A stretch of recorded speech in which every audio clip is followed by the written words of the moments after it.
Semua orang Kristen Tuhan panggil untuk melayani. Ini berlaku bagi kita semua orang percaya. Namun, seringkali kita sebagai anak Tuhan enggan untuk melayani sesama kita.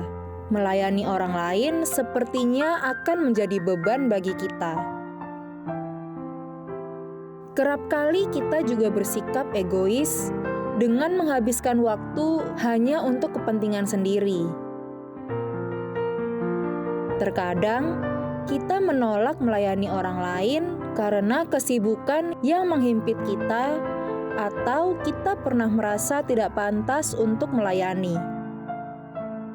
Namun, kita perlu mengetahui bahwa Tuhan Yesus terlebih dahulu melayani kita dan Ia sanggup melengkapi kita dalam melayani sesama hingga kita menikmati sukacita dalam melayani. Halo sahabat yang baik, kembali bersama kami dalam program Terang Kasih. Nah sahabat yang baik, kita sudah menyaksikan video pembuka tadi ya. Diingatkan kembali kita ya bahwa pelayan itu panggilan seperti itu ya, dan seringkali kita responnya tuh jadi beban, jadi ya ada waktu dan yang lain seperti itu ya. Jadi hari ini sahabat yang baik, kita lagi diingatkan nih, kita dipanggil bukan untuk dilayani tapi untuk melayani. Amin ya. Nah, oleh sebab itu hari ini tema kita adalah murid Kristus yang melayani orang lain. Ya. Nah sahabat yang baik, mari kita datang kepada Tuhan, kita berdoa ya. Bapa, kami bersyukur Kau mengingatkan kami bahwa kami dipanggil untuk kami melayani. Biarlah hari ini kami mau membuka hati kami untuk kami belajar dan mengerti apa sesungguhnya yang Kau maksud dengan melayani. Sehingga kami berhenti untuk menjadi egois dan firman-Mu hari ini mengubah kami untuk menjadi pribadi yang siap untuk menjadi berkat dan melayani Tuhan. Di dalam nama Yesus kami berdoa. Amin. Amin. Nah sahabat yang baik, sebelum kita membaca firman Tuhan hari ini, mari kita katakan apa kata Tuhan tentang diri kita ya. Bahwa saya spesial di mata Tuhan. Ya, dan katakan bahwa saya berharga di mata Tuhan. Amin. Katakan saya sangat dikasihi Tuhan ya.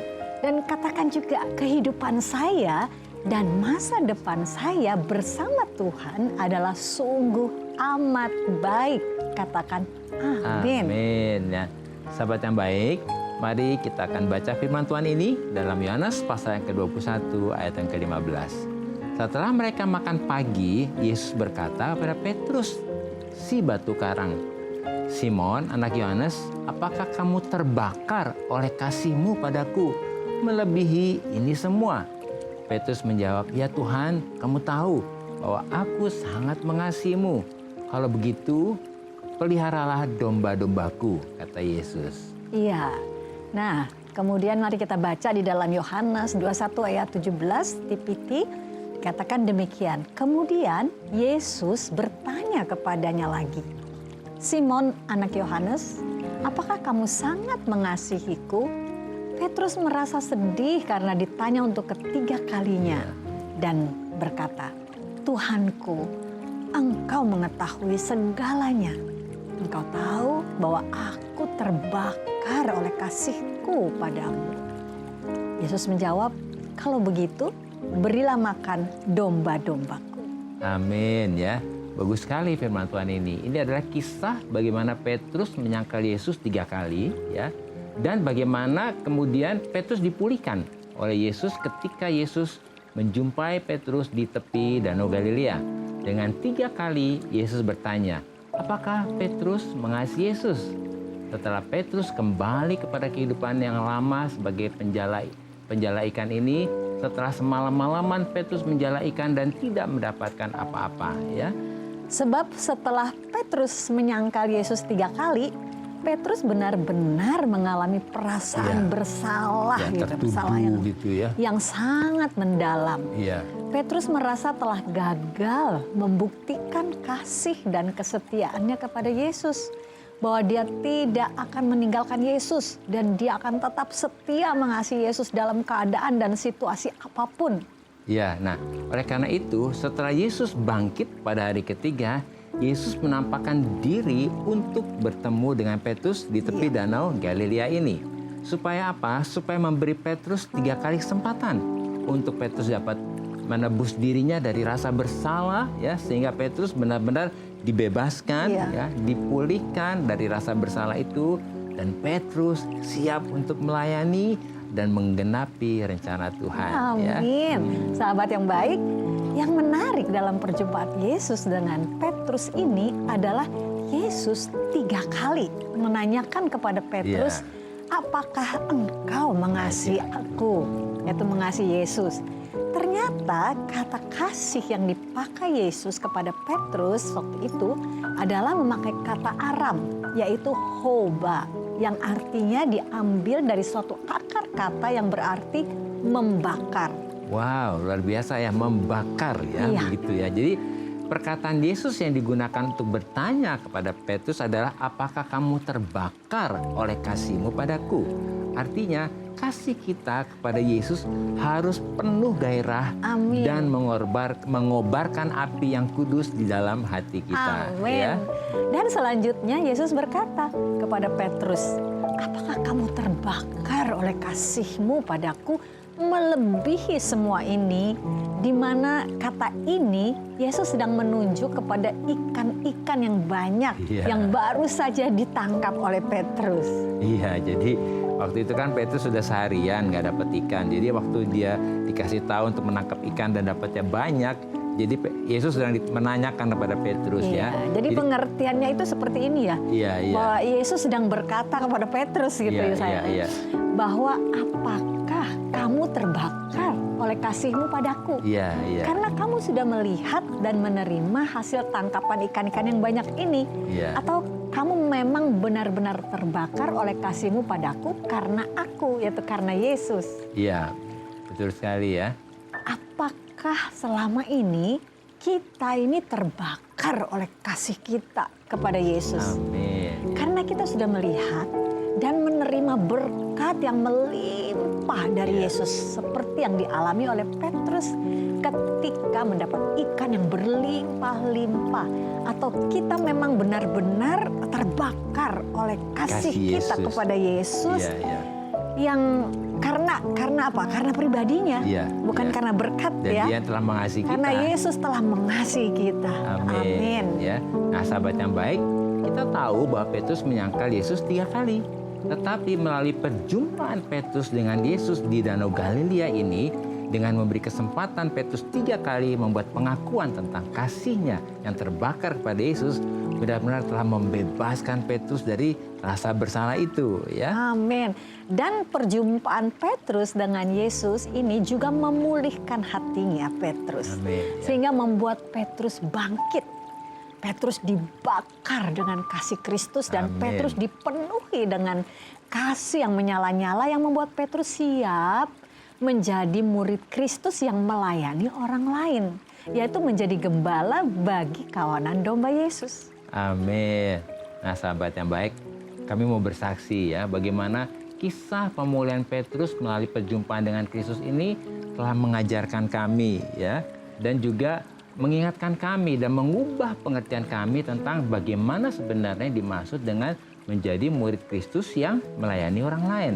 Iya, kami menyadari bahwa kami tidak bisa menjadi murid Kristus yang melayani orang lain ya sebelum kami sendiri disembuhkan, dipulihkan, dan dipenuhi dengan kasih yang membakar dan menyala-nyala kepada Yesus seperti yang terjadi pada Petrus. Amin. Jadi penting sekali kita lebih dahulu ya mengalami itu, kita dipulihkan, karena kami mengalami bahwa ketika kami melayani orang lain tanpa kasih yang lebih dahulu memenuhi kita ya, yang membakar kita, kasih Yesus yang menyala-nyala dalam kita, maka yang terjadi kami melayani orang lain dengan kekuatan sendiri ya, dengan cara-cara kami sendiri, dan akhirnya itu bisa membuat kita kecewa dan menjadi gagal ya. Iya.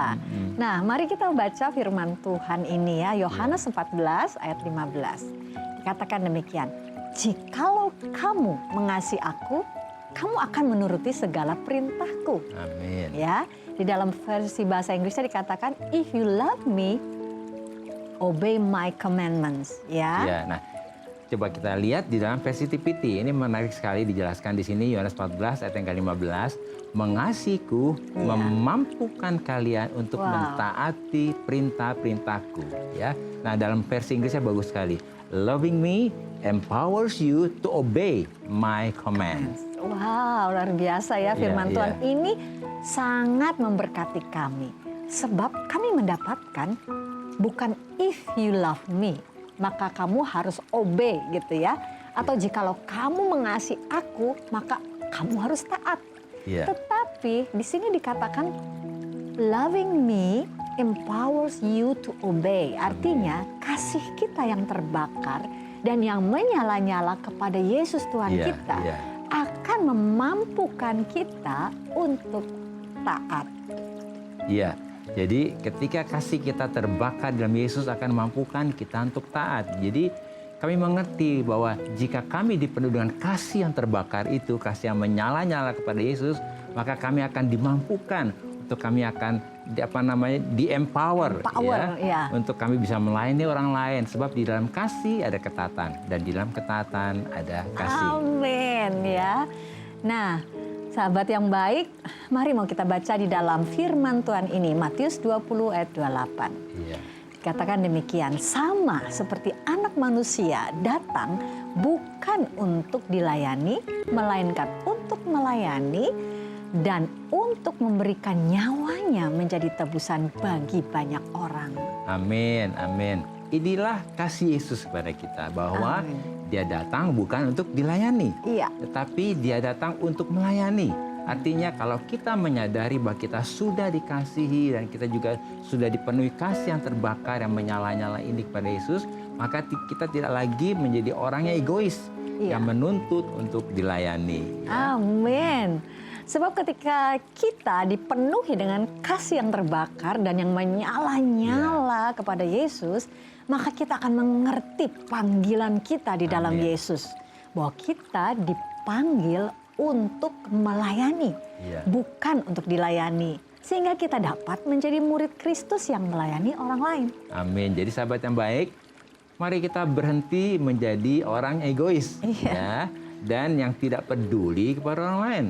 Sebab oleh karena kasih dan anugerah Yesus yang begitu besar kepada kita, maka kita bukan saja sudah diampuni dan diselamatkan, tetapi kita juga dipanggil untuk melayani dan juga kita menjadi murid Kristus yang melayani orang lain. Amin. Nah, sahabat yang baik, jika ada dari saudara yang memiliki beban permasalahan, tekanan hidup, minta didoakan atau ingin bersaksi seputar kehidupan rohani, silahkan DM, komen, atau kirim video ke Instagram @terangkasih_rtv.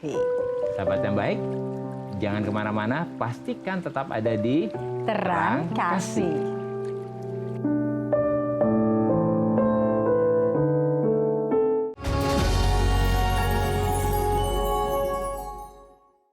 Halo sahabat yang baik, kembali bersama kami dalam acara Terang Kasih dengan tema Murid Kristus yang melayani orang lain.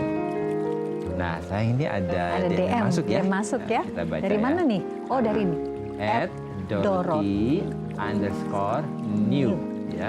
Halo Pak Agus dan Bu Mala, tolong kasih tipsnya untuk bisa membagi waktu antara kerja dan pelayanan. Karena selama ini saya punya kerinduan melayani tapi merasa tidak memiliki waktu yang cukup dalam melayani. Terima kasih Pak Agus dan Bu Mala. Ya, ini luar biasa ya Dorothy, rindu untuk bisa melayani jadi berkat ya dari kamu sayang ya. Ya Dorothy, tadi dikatakan Dorothy menanyakan ya.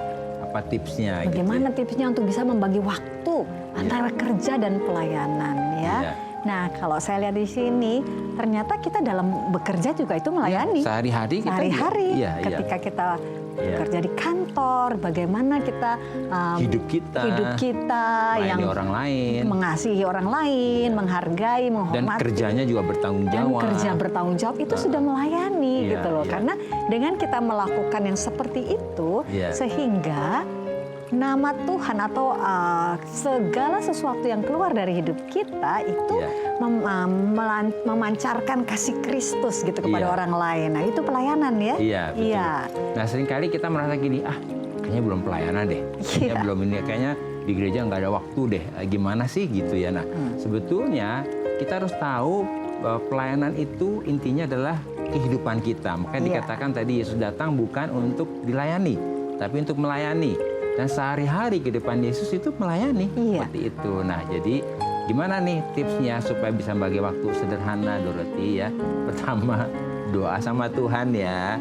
Minta pimpinan Tuhan. Mana yang prioritas dalam hidupmu? Dan tentunya kalau ada pekerjaan yang lagi prioritas ya nggak apa-apa, apa adanya ya. Iya. Apa istilahnya jangan sungkan gitu ya. Sungkan. Nggak enak, nggak enak apa adanya. Karena pelayanan itu harus dari kasih yang membakar itu ya, Iya. menyala-nyala ya.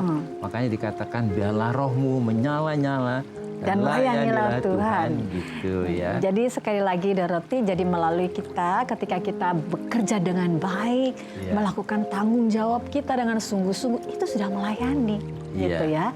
Disitulah Tuhan memberikan kepada kita porsinya Iya, ya. iya. Jadi sesungguhnya kehidupan kita sehari-hari itu adalah pelayanan. Jadi Iya. bukan dibatasi misalnya kita melayani musik atau melayani Iya. di mimbar atau Iya. apa, tapi hidup kita sebagai istri mungkin ya bagaimana melayani suami, anak-anak, Iya. hidup benar dan menjadi satu ibu yang bijaksana itu Iya. sudah pelayanan gitu Iya, ya. iya. Jadi pelayanan di dalam hidup kita itu tidak bisa dipisahkan.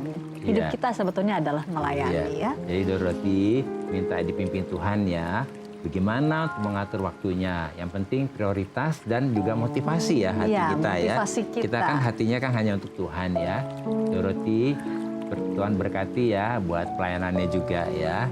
Oke ya. Wah, ini ada DM yang masuk lagi sayang ya. Oh ya, Yuk dari kita baca ya. @jonathan.wup ya. Kita baca ya. Saya ingin bertanya, sikap dan karakter seperti apa yang harus dimiliki sebagai pelayan Tuhan? Karena saya seperti melihat teman saya yang sudah setia melayani, namun dalam hidupnya tidak menjadi teladan karena masih melakukan dosa. Iya, prihatin juga ya sayang ya. Iya. Dari kamu sayang? Iya, tetapi kalau tadi ya pertanyaan Jonathan ya tadi dikatakan kok bisa ya sudah melayani tapi Hidupnya nggak berubah. hidupnya nggak berubah, Nggak jadi teladan. jadi teladan. Iya. Kalau tadi kita baca firman, kenapa Yesus perlu untuk bertemu dengan Petrus? Iya, iya. Itu adalah ketika Yesus mau Petrus sembuh Iya, dari rasa dipulihkan ya. rasa kecewa, rasa gagal dan sebagainya, sehingga akhirnya ketika dia sembuh, dia pulih, Iya, maka dia iya. bisa menyembuhkan dan memulihkan orang lain, ya. Jadi Iya. kita sebagai yang melayani seperti tadi dikatakan bagaimana Iya. nih karakter apa nih yang harus dimiliki sebagai pelayan Tuhan. Iya, Tadi iya. firman Tuhan mengatakan bahwa Yesus itu datang untuk melayani, bukan untuk dilayani. Jadi motivasi kita seperti itu, Iya, iya. sehingga kehidupan kita sehari-hari itu seperti apa ya, natural seperti Iya, itu alami, ya, iya. alami Iya, iya. untuk kita melayani. Dan ketika kita melayani, Iya. pastilah kita ini menjadi pribadi yang mau berbagi, ya. Iya, iya. Sehingga kehidupan kita bisa memuliakan Iya. Tuhan. Iya. Itu ya. Nah, Jonathan ya, kan Jonathan lagi lihat nih, temannya udah melayani, kok hidupnya nggak jelas gitu ya, nggak sesuai dengan dengan kehendak Tuhan atau kebenaran Tuhan. Jadi mungkin ini waktunya juga Jonathan mendoakan temannya Iya. ini ya. Mungkin di dalam kehidupan temannya ini ada hal-hal yang belum pulih ya, Iya. ada hal-hal yang perlu disembuhkan ya. Kalau Jonathan berdoa sama Tuhan, mungkin Tuhan pakai Jonathan juga untuk menolong temannya. Iya. Sehingga dia dipulihkan dan hidupnya bisa menjadi teladan dan pelayanannya juga diberkati Tuhan ya. Iya. Jonathan, Tuhan berkati ya. Tuhan berkati, Jonathan. Ya, Tuhan berkati ya. Sahabat yang baik, hal-hal apa nih yang perlu kita ingat supaya kita menjadi murid Kristus yang melayani orang lain. Iya. Yang pertama adalah kita harus mengalami perjumpaan Nah, pribadi itu penting dengan sekali. Yesus. Ya. Itu penting sekali. Iya, Ya, supaya kita dipenuhi dengan kasih yang terbakar dan yang menyala-nyala kepada Yesus, Iya. sehingga kita ini dimampukan atau di-empower Amin, ya. untuk dapat mentaati dan melakukan perintah Tuhan dan menggenapi panggilan Tuhan. Amin. Nah, yang kedua, sahabat yang baik ya, siap dan mau meresponi panggilan Tuhan untuk menjadi murid Kristus yang melayani orang lain. Amin. Ya. Ya. Itu dengan gimana nih ya? Tentunya berhenti menjadi orang yang egois ya, dan juga berhenti untuk menghabiskan waktu hanya untuk kepentingan diri sendiri seperti itu. Nah, coba mulai memikirkan orang lain ya, belajar dari Yesus ya, sebab kita semua dipanggil untuk melayani, bukan untuk dilayani ya. Ya. Dan hidup kita sehari-hari itu udah pelayanan. Iya, ya. iya, Nah, betul, yang ya. ketiga adalah terus fokus untuk selalu intim dengan Tuhan. Ini penting sekali. Iya. Dan dipenuhi dengan kasih yang terbakar dan yang Amin. menyala-nyala Iya. kepada Tuhan, sehingga semua pelayanan kita Iya. lahir atau keluar dari hasil atau buah keintiman Nah, kita amin, dan ya. kasih kita kepada Tuhan, bukan sekedar program atau rutinitas. Amin ya. Nah, sahabat yang baik ya, hari ini firman Tuhan sudah mengingatkan kita ya. Tadi ada beberapa DM yang masuk juga sudah mengingatkan kita ya. Mungkin banyak kekecewaan yang dialami ketika melayani Tuhan, atau hal-hal lain yang membuat kita menjadi Tawar hati. ya, membuat kita jadi kecewa, membuat kita jadi malas melayani Tuhan kalau begini gitu ya. Mari kita datang kepada Tuhan ya. Biarkan Tuhan hari ini menyembuhkan kita dulu ya, memulihkan kita. Amin. Sehingga kita bisa dipakai juga untuk memulihkan orang lain ya. Amin. Mari sahabat yang baik, saat ini ya kita tenang di hadapan Tuhan. Karena mungkin saat ini posisimu seperti Petrus mungkin ya, yang gagal menunjukkan kasih dan kesetiaannya kepada Yesus. Dan yang terus dikejar dengan rasa bersalah.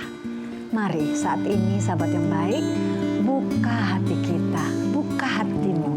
Katakan bahwa engkau sangat mengasihi Yesus. Mari kita datang kepada Tuhan yang begitu baik, yang selalu ada bagi kita.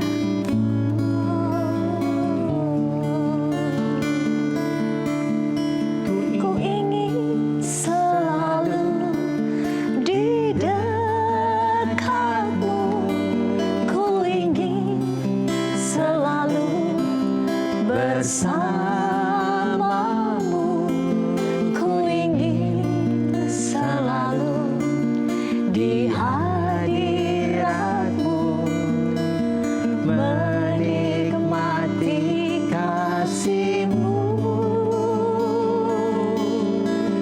Kau membuatku jatuh cinta, tenggelam dalam kasih-Mu.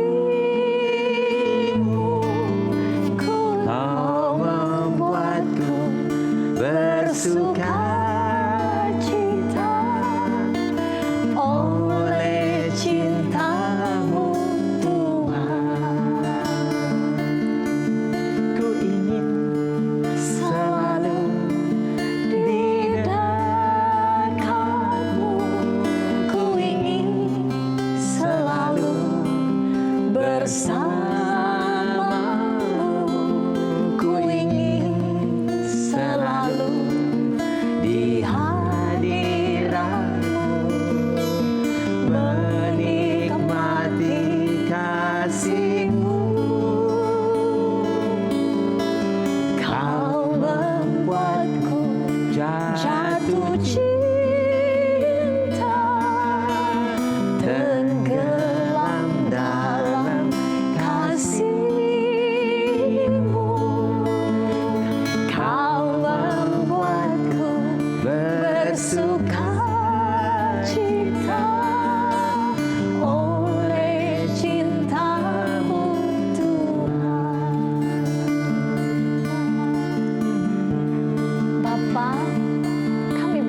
bersyukur bahwa oleh kasih dan anugerah-Mu melalui penebusan dan pengorbanan Yesus di kayu salib, kami sudah diampuni dan diselamatkan.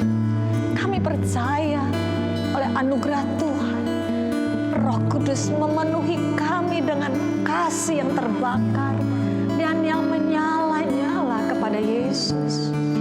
Sehingga kami berhenti untuk menjadi orang yang egois, tetapi kami bangkit dan dimampukan untuk dapat melakukan dan menggenapi panggilan Tuhan, yaitu untuk melayani, bukan untuk dilayani, dan untuk menjadi murid Kristus yang melayani orang lain. Dalam nama Yesus, amin. Amin. Terima kasih sahabat yang baik sudah setia menyaksikan program Terang Kasih. Sahabat yang baik, jika ada dari saudara yang memiliki beban, permasalahan, tekanan hidup, minta didoakan, atau ingin bersaksi seputar kehidupan rohani, silahkan DM, komen, atau kirim video ke Instagram @terangkasih_rtv. Nah sahabat yang baik, sampai jumpa kembali di episode selanjutnya. Tuhan memberkati.